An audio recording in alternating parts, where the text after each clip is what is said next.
الحمد لله وحده والصلاة والسلام على من لا نبي بعده أما بعد قال الله تعالى شهر رمضان الذي أنزل فيه القرآن هدى للناس وبينات من الهدى والفرقان عن كعب بن عجرة قال قال رسول الله صلى الله عليه وسلم أحضر المنبر فحضرنا فلما ارتقى درجة قال آمين فلما ارتقى الدرجة الثانية قال آمين فلما ارتقى الدرجة الثالثة قال آمين قلنا يا رسول الله لقد سمعنا منك اليوم شيئا ما كنا نسمعه قال إن جبريل عرض لي فقال بعد من أدرك رمضان فلم يغفر له قلت آمين فلما رقيت الثانية قال بعد من ذكرت عنده فلم يصل عليك قال آمين فلما رقيت الثالثة قال بعد من أبويه الكبر عنده أو أحدهما فلم يدخلاه الجنة قلت آمين أو كما قال عليه الصلاة والسلام آمنت بالله صدق الله مولانا العظيم وصدق رسوله النبي الكريم ونحن على ذلك من الشاهدين والشاكرين والحمد لله رب العالمين.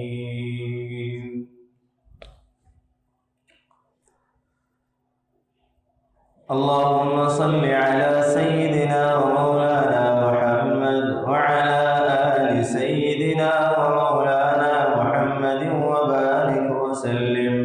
اللهم صل على محمد كما تحب وترضى له. اللهم صل على محمد كما هو أهله ومستحقه. عزیزان محترم، قابل قدر نمازی احباب، اللہ تبارک و تعالی نے ہمیں زندگی عطا فرمائی ہے اور ایک بار پھر ہم رمضان کی آمد کے منتظر ہیں اور مسلمان یہ جانتا ہے کہ اللہ تبارک و تعالی نے رمضان کے مہینے میں اس پر روزے فرض فرمائے ہیں اور آپ علیہ الصلاۃ والسلام نے اس پر تراویح کو سنت قرار دیا ہے اور ساتھ ہی ساتھ اس کو یہ بھی معلوم ہے کہ اللہ اس میں نیکیوں میں اضافہ فرماتے ہیں. ایک فرض کا ثواب 70 درجے تک بڑھایا جاتا ہے، ایک نفل کا ثواب ایک فرض کے برابر کر دیا جاتا ہے اور اسی طرح دیگر اعمال میں بھی اللہ زیادتیاں در زیادتیاں عطا فرماتے ہیں. دوستوں اور بھائیوں، آپ علیہ الصلاۃ والسلام کی ایک حدیث مبارکہ میں نے آپ کے سامنے پڑھی ہے. بہت ہی توجہ اور اپنے آپ کو متوجہ کرنے کی ضرورت ہے. حدیث مبارکہ کا کچھ مفہوم، کچھ تفصیل، کچھ تشریح آپ حضرات کے گوش گزار کرنا چاہتا ہوں تاکہ اللہ تبارک و تعالی ہمیں اس حدیث کے مطابق اپنی اصلاح کرنے، صحیح نہج پر اپنی زندگی اور اپنا رمضان گزارنے کی توفیق نصیب فرما دے. آپ صلی اللہ علیہ وسلم سراپا رحمت ہے۔ آپ نے ہمیشہ عموماً امت کے لیے اور کافروں کے حق میں بھی دعائیں کی ہیں، مگر چند موقع ایسے بھی آتے ہیں کہ جہاں آپ صلی اللہ علیہ وسلم نے بد دعائیں بھی دی ہیں۔ ایک وہ لوگ ہیں جنہوں نے آ کر کے آپ علیہ السلام سے یہ کہا تھا کہ ہم مسلمان ہوئے ہیں اور ہمارے قبیلے میں دین اسلام سکھانے کے لیے لوگوں کی ضرورت ہے، آپ اپنے لوگوں میں سے کچھ لوگ دے دیں تاکہ ہم لے جا کر کے اپنے لوگوں کو دین سکھائیں۔ ان لوگوں نے صحابہ کرام کو لے جا کر کے شہید کر دیا۔ وہ موقع ایسا تھا کہ آپ علیہ السلام نے 40 دن تک قنوت نازلہ پڑھ کر کے ان کے حق میں بد دعائیں کی، ان کے حق میں بد دعائیں کی۔ اور ایک بہت ہی بڑا منافق انسان بلکہ مشرک جس کا نام عتیبہ، جو ابو جہل کا بیٹا ہے، یہ آپ صلی اللہ علیہ وسلم کو تکالیف پہنچانے میں، اذیت پہنچانے میں سرخیل رہا ہے۔ آپ صلی اللہ علیہ وسلم کی بیٹی کو طلاق بھی دی ہے اور ساتھ ساتھ یہ بھی کیا کہ آپ علیہ السلام اس کی اذیتوں سے تنگ جب آ گئے تو آپ نے فرمایا، اس کے لیے بد دعائیہ کلمات ارشاد فرمائے، اللہم صلتہم کلابا من کلابک، اے اللہ اپنے کتوں میں سے کوئی ایک کتا اس پر مسلط فرما دیجیے۔ تو اللہ نے اس پر کتا مسلط فرما دیا، جب پہاڑی کے راستے سے آیا تھا اس کو چیر پھاڑ کر کے رکھ دیا۔ اللہ تبارک و تعالیٰ کی اللہ کے رسول کی بد دعا من وعن اس طرح پوری ہو گئی۔ امیہ بن خلف کو اللہ کے رسول نے فرمایا تھا کہ انشاءاللہ میں ہی تجھے قتل کروں گا، تو آپ نے ایک برچھا اس کے مار دیا تھا تو وہ گدھے کی طرح آوازیں نکالتا تھا اور چیختا اور پکارتا تھا، اسی میں ہلاک ہو گیا۔ اس حدیث مبارکہ میں جو میں نے آپ حضرات کے سامنے پڑھی ہے، آپ علیہ السلام کے سامنے حضرت جبریل علیہ السلام تشریف لائے ہیں۔ آپ نے ایک موقع پر صحابہ کرام کو جمع فرمایا اور جمع فرما کر کے فرمایا کہ قریب ہو جاؤ۔ صحابہ قریب ہو گئے۔ آپ علیہ السلام سیڑھی کے ممبر کی پہلی سیڑھی پر قدم رکھتے ہیں تو آمین کہتے ہیں، اور پھر دوسری سیڑھی پر قدم رکھتے ہیں تب بھی آمین کہتے ہیں، اور جب تیسری سیڑھی پر چڑھتے ہیں تب بھی آمین کہتے ہیں۔ آپ نے اپنا خطبہ ارشاد فرمایا اور پھر خطبہ ارشاد فرمانے کے بعد نیچے اتر آئے۔ صحابہ کرام نے پوچھا، یا رسول اللہ، ہم نے آپ سے ایسی بات سنی جو اس سے پہلے آج تک نہیں سنی تھی کہ ہاں؟ فرمایا کہ میرے سامنے حضرت جبریل علیہ السلام تشریف لائے تھے اور انہوں نے کہا، دارقطنی وغیرہ کی جو کتابیں ہیں ان احادیث کے اندر اس بات کی تشریح اور وضاحت ہے کہ اللہ کے رسول علیہ السلام کو حضرت جبریل نے فرمایا کہ آپ آمین کہیں، میں بد دعا کرتا ہوں۔ اللہ کے رسول کو حکم ہوا ہے، اب فرشتوں کا سردار جس کو اللہ کے بغیر وہ آتے نہیں، اللہ کے حکم کے بغیر وہ تشریف نہیں لاتے، اللہ نے انہیں بھیجا ہے۔ یہ بد دعائیہ کلمات اللہ نے بھجوائے ہیں اور یہاں آ کر کے حضرت جبریل سے کہلوائے ہیں جو فرشتوں کے سردار ہیں، اور اس پر آمین لگا کر قبولیت کی مہر لگوائی ہے سید الکونین حضرت محمد رسول اللہ صلی اللہ علیہ وسلم سے، جو تمام نبیوں کے سردار ہیں۔ یہاں بس نہیں ہو جاتا کہ صرف اور صرف حضرت جبریل بد دعا کر دیتے، یہ بات بھی قابل غور تھی کہ فرشتوں کے سردار نے اللہ کے حکم سے امت محمدیہ کے ان 3 طبقوں کے لیے بد دعائیہ کلمات ارشاد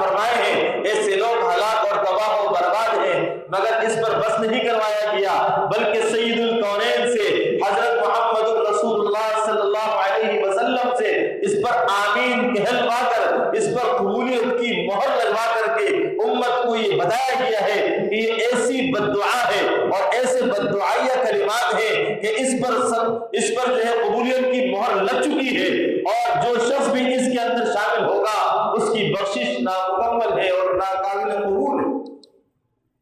میرے عزیزوں، بہت ہی توجہ کی ضرورت ہے۔ آپ علیہ السلام نے فرمایا عرض علی جبریل، عرض علی میرے پر جبریل آئے، فلما لقیت الاولی، جب میں پہلی سیڑھی پر چڑھا تو فرمایا بعد من ادرک رمضان، ہلاک تباہ و برباد ہو جائے وہ شخص جس نے رمضان کے مہینے کو پایا، فلم یغفر لہ، اور اس کی مغفرت نہ ہو سکی، اور اس کی مغفرت نہ ہو سکی۔ اللہ اکبر کبیرہ۔ رمضان کا مہینہ تو رحمت، مغفرت، جہنم سے خلاصی کا مہینہ ہے۔ انسان اللہ کی رحمت جب جوش میں ہوتی ہے پھر انسان اللہ کی رحمت کے اندر آتا ہے، پھر جب انسان اپنے اللہ کی رحمت کو پاتا ہے اور دل کو منور کر لیتا ہے، اعمال کا ذوق پیدا ہو جاتا ہے، پھر اللہ تبارک و تعالیٰ نے دوسرا عشرہ مغفرت کر دیا کہ اب مغفرت مانگو، ہاں مغفرت ہو جائے گی تو تیسرے عشرے میں تمہیں جہنم سے بھی خلاصی نصیب ہو جائے گی۔ اب ایک مسلمان ہو کر کے اللہ کی رحمت کے اندر بھی نہیں آ سکا اور اپنی مغفرت بھی نہیں کروا سکا تو پھر وہ آدمی جہنم کا ہی مستحق رہے گا، اس کو جنت کا مستحق نہیں بن سکتا۔ ترتیب اللہ نے رکھی ہے، ترتیب رکھی ہے، اور اس ترتیب پر نہیں آئے گا تو کیا بنے گا؟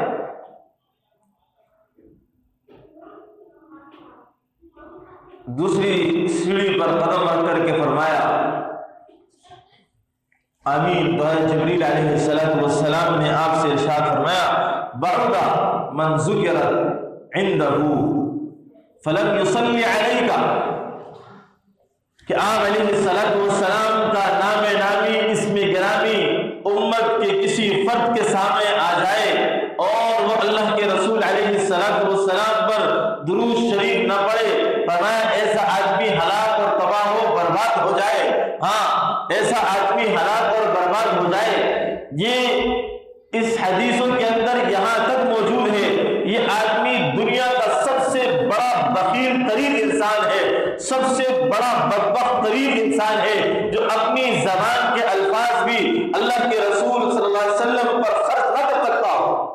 صرف زبان سے الفاظ خرچ نہ ہوتے ہوں، زبان سے اللہ کے رسول کے نام پر محمد الرسول اللہ کا نام آ جائے، وہ صلی اللہ علیہ وسلم نہ کہہ سکتا ہو، ایسا آدمی دنیا کا سب سے بڑا بخیل ترین انسان ہے۔ میرے عزیزوں، کہنے کی بات یہ ہے کہ امت کے پر احسانات ہی احسانات ہیں، لاکھوں نہیں، کروڑوں نہیں، اربوں احسانات ہیں۔ عید ہے، عیدین کی نمازیں ہیں، 5 نمازیں ہیں، اللہ سے مانگنے کے ذریعہ ہے، دعاؤں کے طریقے ہیں، امت کو تمام دین دنیا کی فلاح اور کامیابیاں ہیں، ایک طریقے ہیں، دعائیں ہیں، ایک چیزیں کس کے پر ہونے منت سے ملی ہے ہمیں۔ یہ سب کچھ اللہ کے رسول صلی اللہ علیہ وسلم کی برکت اور ان کے توفیق سے ملا ہے۔ اور اگر ہم یہ الفاظ کہ آپ کا نام نامی اسم گرامی سامنے آ رہا ہو اور ہم آپ صلی اللہ علیہ وسلم پر درود بھی نہ بھیج سکے تو ہم کس درجے کے مسلمان ہیں؟ ہماری کیا حیثیت ہوگی پھر کہ آپ علیہ السلام کے سامنے ہم کیا منہ لے کر کے حاضر ہوں گے کہ آپ کا نام آتا رہا اور ہم نے کبھی بھی آپ پر درود نہ پڑھا۔ علماء نے فرمایا جب آپ کا نام نامی اس میں گرامی آئے تو بعض علماء فرماتے ہیں جتنی مرتبہ آئے اتنی مرتبہ صلی اللہ علیہ وسلم کہنا واجب ہے، اور بعض علماء فرماتے ہیں کہ مجلس میں ایک مرتبہ صلی اللہ علیہ وسلم کہہ لیا گیا تو حق ادا ہو جائے گا۔ مگر حق ادا کیا کرنا میرے دوستوں؟ محبت جس چیز سے ہوتی ہے اس کا نام رکھنے سے بھی لطف ملتا ہے، مزہ آتا ہے، چاشنی نصیب ہوتی ہے۔ ہاں، فرمایا کہ جس سے محبت کی ہر چیز سے محبت ہوتی ہے، اللہ کے رسول سے محبت ہو جائے تو ان کا نام لینے میں جو لطف ہمیں ملنا چاہیے، ہم بار بار کوئی نام لیتا رہے، ہم بار بار اس پر جو ہے لبیک کہتے رہے، آپ کے اوپر درود پڑھتے رہے، آپ بھی محبت سے کہہ دیں صلی اللہ علیہ وسلم، محبت سے کہہ دیں صلی اللہ علیہ وسلم۔ ہاں، آپ کا نام آتا رہے، آپ نام لیتے رہے، درود پڑھتے رہے، 10 درجے 10 گناہ معاف ہوتے رہے، 10 رحمتیں نصیب ہوتے رہے، 10 درجات بلند ہوتے رہے اور 10 نیکیاں آپ کو ملتی رہے۔ ایک مرتبہ درود شریف پڑھنے پر 40 انعامات ہیں، بتائیں 40، کس قدر محرومی ہے اگر ہم آپ پر درود نہ پڑھ سکیں۔ رمضان کا مہینہ آ رہا، کثرت سے درود کا اہتمام، کثرت کے ساتھ درود شریف کا اہتمام، ہم اپنے لیے وقت متعین کر لیں کہ ہم نے اس وقت میں قرآن پڑھنا ہے، اس وقت میں ذکر کرنے ہیں، ان اوقات میں نوافل کا اہتمام کرنا ہے، اور چلتے پھرتے ہماری زبان پر جو ہے کلمت آپ علیہ السلام کا درود شریف موجود ہو۔ اس سے رزق کی تنگی دور ہوتی ہے، فقر و فاقہ ختم ہوتا ہے، مشکلات حل ہوتی ہے، اللہ اولاد عطا فرماتے ہیں، ہماری تمام مشکلات اور پریشانیاں اس کے ذریعے سے ختم ہو جائیں۔ پر ہم درود رہے ہیں، اللہ دنیا کی ساری مشکلات حل کر رہا ہے۔ میرے دوستو، اہتمام کی چیز ہے، اور جمعے کا دن بھی کثرت کے ساتھ درود شریف پڑھنے کا اہتمام، کہ کثرت کے ساتھ جمعے کے دن درود شریف پڑھا جائے، اور اہتمام کم از کم اہتمام یہ ہے کہ ہم 3000 دفعہ درود شریف پڑھیں۔ جمعے کے دن کتنی مرتبہ بھائی؟ 3000 مرتبہ، اور کم سے کم درجہ 1000 دفعہ درود شریف جمعے کے دن پڑھا جائے۔ 1000 دفعہ جمعے کے دن درود شریف کا اہتمام کیا جائے، اور عام دنوں میں 300 دفعہ درود شریف پڑھنے کا اہتمام کیا جائے۔ اور فرمایا کہ جو آدمی روزانہ 1000 دفعہ درود شریف پڑھتا ہے، موت سے پہلے اللہ اس کو جنت میں ٹھکانہ دکھا دیتے ہیں، تب ہی اس کی موت واقع ہوتی ہے، اس سے پہلے اس کی موت نہیں آ سکتی۔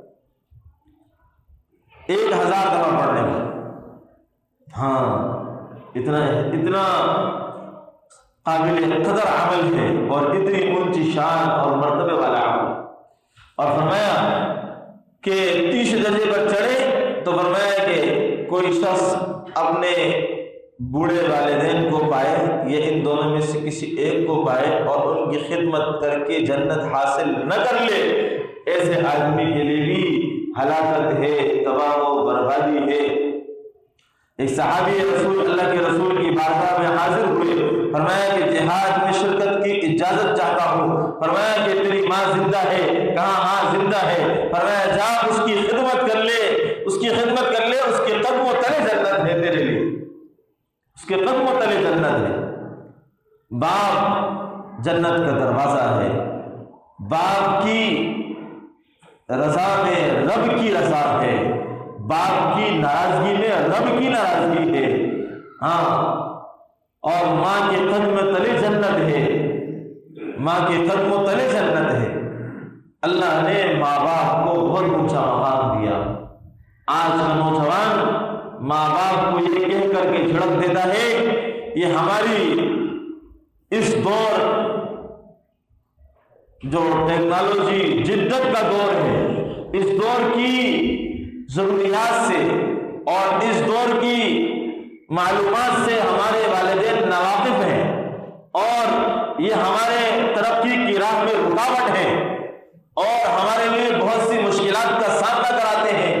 تو کہہ دیتے ہیں کہ ابا آپ کو کیا پتا، اماں آپ کچھ نہیں جانتی، آپ کو کیا پتا کہ ہمیں کیا کرنا ہے، دنیا کتنی ترقی پر ہے، ہمیں کیا کیا کرنا ہے، اور کس طرح سے دنیا کمانی ہے، اور دنیا میں کس طرح رہنا ہے۔ آپ خواہ ایک بات پر پیچھے لگے رہتے ہیں، ہر بات پر ٹوکنا، ہر بات پر منع کرنا۔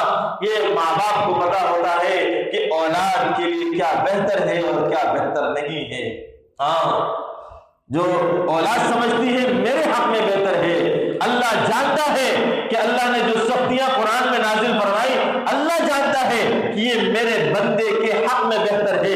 چوری کرنے والے کا ہاتھ کاٹنا یہ اللہ نے فرمایا تو یہ بندے کے حق میں بہتر ہے، اور فرمایا زانی کو سنسار کرنا یہ ایمان مسلمان یعنی کہ شریعت کا تقاضا ہے تو یہ مسلمان والوں کے حق میں بہتر ہے، ایمان والوں کے حق میں بہتر ہے۔ اس طرح ماں باپ کا منع کرنا، روک دینا، اجازت نہ دینا، روک ٹوک کرتے رہنا، ہر چیز میں سمجھاتے رہنا، یہ اولاد کے لیے نعمت غنیمت ہے۔ یہ ماں باپ سمجھتے ہیں، اولاد نہیں سمجھتی۔ ہاں، اولاد یہ سمجھتی ہے ہماری ہر چیز میں رکاوٹ کا ذریعہ ہمارے ماں باپ۔ جب وہ جوان ہوتے ہیں وہ کہتے ہیں کاش کی ماں باپ ہٹ جائے راستے سے تو ہمارے راستے کھل گئے۔ ہاں، یہی تو رحمت کا ذریعہ ہے، یہی تو سایہ ہے، آپ پر رحمت کی چھاؤں بن کر کے یہی تو ہے جنہوں نے آپ کو پالا ہے، پوسا ہے، آپ کی جوانی تک آپ کو کڑی جوان انہی ماں باپ نے بنایا ہے۔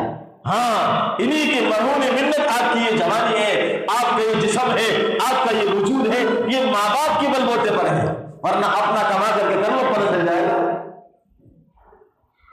دنیا جینے نہیں دے گی آپ، بغیر ماں باپ کے کیا حیثیت ہوتی ہے انسان کی؟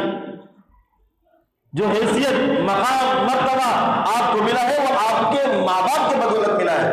آپ کا باپ نہ ہو، آپ کی ماں نہ ہو، کوئی پوچھنے والا نہیں ہوگا آپ ماں باپ کو ایسے جڑ دیتے ہیں۔ حضرت اویس قرنی رضی اللہ عنہ نے جو مقام حاصل کیا، کیا فرمایا کہ اویس نام ہوگا، قرن قبیلے سے ہوگا، جب بھی وہ آئے تو اپنے لیے دعا کروا لینا۔ حضرت عمر رضی اللہ عنہ نے ان سے دعا کروائی، فرمائی حضرت عمر رضی اللہ عنہ جیسے جلیل القدر صحابی جن کے کہنے پر قرآن اترتا، ان کے کہنے کے موافقت میں قرآن اترا کرتا تھا، ہاں ایسے صحابی کو اللہ کے رسول نے فرمایا کہ اویس قرنی آئے تو اس سے دعا کروا لینا۔ ہاں، یہ اویس قرنی کو یہ مقام کس سے ملا؟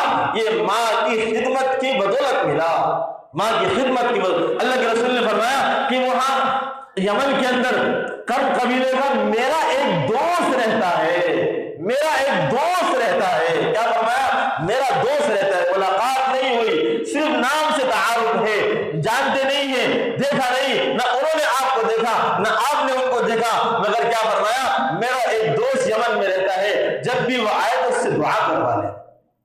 اللہ نے کیا مقام دیا ماں کی خدمت کی بدولت۔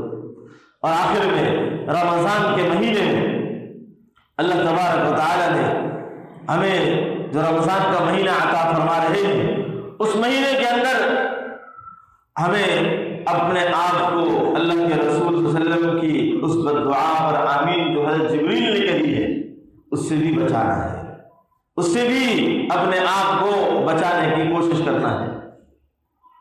ہم رمضان کو رمضان کے طریقے پر منانے کی کوشش کریں، گناہ چھوٹ جائے، دل نرم ہو جائے، عبادات طاعات میں زندگی بسر ہو جائے۔ ہاں، رمضان اللہ کی موافقت میں گزرے، اللہ کے رسول کی سنتوں کی موافقت میں گزرے۔ ہاں، اللہ سے مغفرت لینے والے ہوں، اللہ کی رحمت کے سائے کے نیچے آنے والے ہوں۔ جب اللہ جہنم سے لوگوں کو خلاصیاں دے رہا ہو اس میں ہمارا نام بھی شامل ہو جائے۔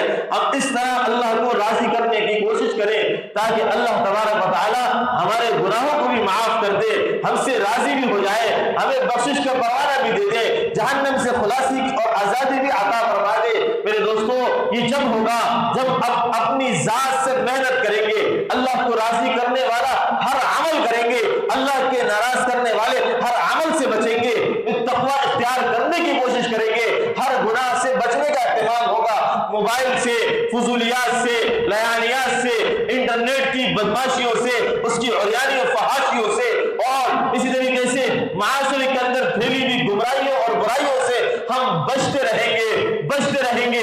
اللہ تبارک و تعالی ہمیں اللہ تبارک و تعالی رمضان میں ہمارے لیے خیر کا، برکت کا، عافیت کا ذریعہ فرما دے، اور تاکہ ہم اللہ سے مغفرت لینے والے اور جہنم سے خلاصی لینے والے بن جائیں۔ ہاں، جو لوگ رمضان میں قدردانی کرتے ہیں، اللہ تبارک و تعالی نے رمضان میں 5 طرح کے انعام رکھے۔ ہاں، 5 طرح کے انعام۔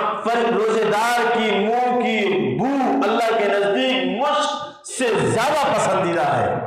ہاں، مشک سے زیادہ پسندیدہ، اور فرمایا ساتھ ساتھ مچھلیاں بھی اس کے لیے دعائیں کرتی ہیں۔